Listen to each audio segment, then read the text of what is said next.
If you want to be a social media influencer, listen to what I'm about to say. When you start making videos on YouTube and on Facebook and Instagram and documenting and uploading videos and getting your story out there so you can, get known and build a community and an audience and then eventually monetize it, you should never, ever, ever share or live out the dramas of your life in front of your audience. The only time, and let me say that again, what I mean by that is there's neutral and there's positive.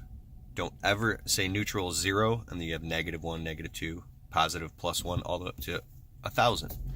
You should never dip below 0 and go into negativity unless you specifically are doing it to talk about a learning experience or something that is positive.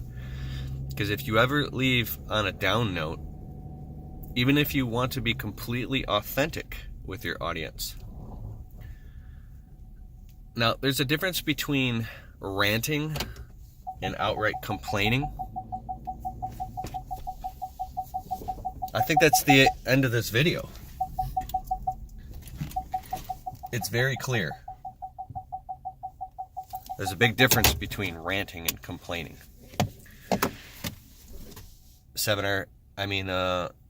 How to Win Friends and Influence People is the most famous book by Dale Carnegie. Never whine, bitch, or complain. Ever. So, even though you might have a lot of things going on, don't share it on social media because you're only hurting yourself. And here's another reason why. Even if you want to be completely authentic with people, if you want to make money, look at your life into the future, right? People aren't going to want to buy from you if they don't think you don't have your shit together. If it's true. Here's another thing. Think of some of the people you might look up to on social media. Like, wow, that guy or that girl really has their act together. I really aspire to be like that one day.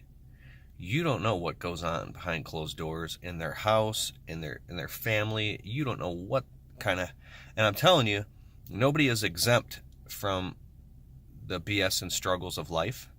Like, we're all human. We all go through hard things, right? They're just very good at putting on their best version of their self when they're on the camera. So really put that into perspective, that you're watching a highlight reel. And think about the person you look up to. If you saw a video of them complaining and crying and stressed out and saying they're going through all these things and they're trying to work through it, maybe you would be like, oh my God, like I can really feel for them right now. Maybe it might draw them closer to you closer to them even emotionally. Like, yes, I knew you were human. And now I like you so much more now that I know you go through these struggles. Fine. But there's a difference. And there's one more thing I want to say. But there's a difference between them sharing a struggle with a positive attitude that they're going to work through it, and downright whining, bitching, and complaining and being a victim. Because if they're being a victim, are you going to give that person money? Are you going to buy from them? Is their advice really all that solid if they don't even know how to figure it out?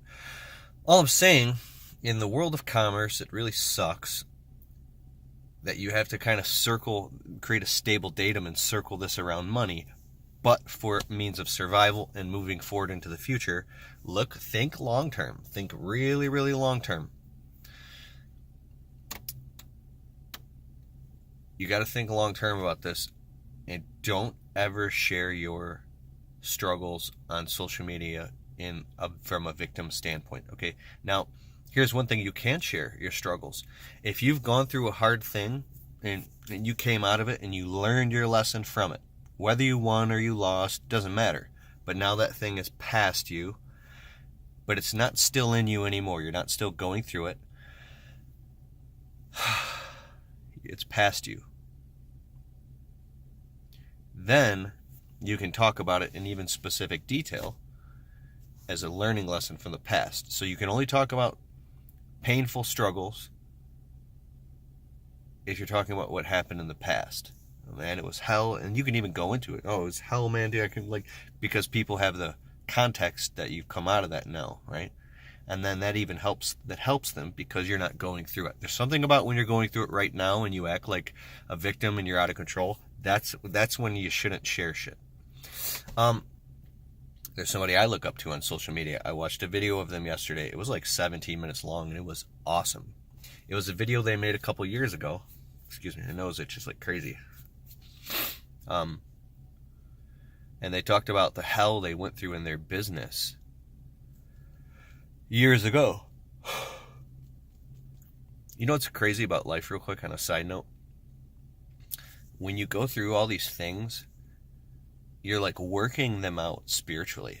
There's so many, aside from the things that are in your physical world and even measuring success by means of money, there's so many different levels and understandings of success that you go through inside by working things out in all these different frequencies and patterns, and you work them out and you beautify them, and be careful not to create negative patterns. You become conscious of this stuff.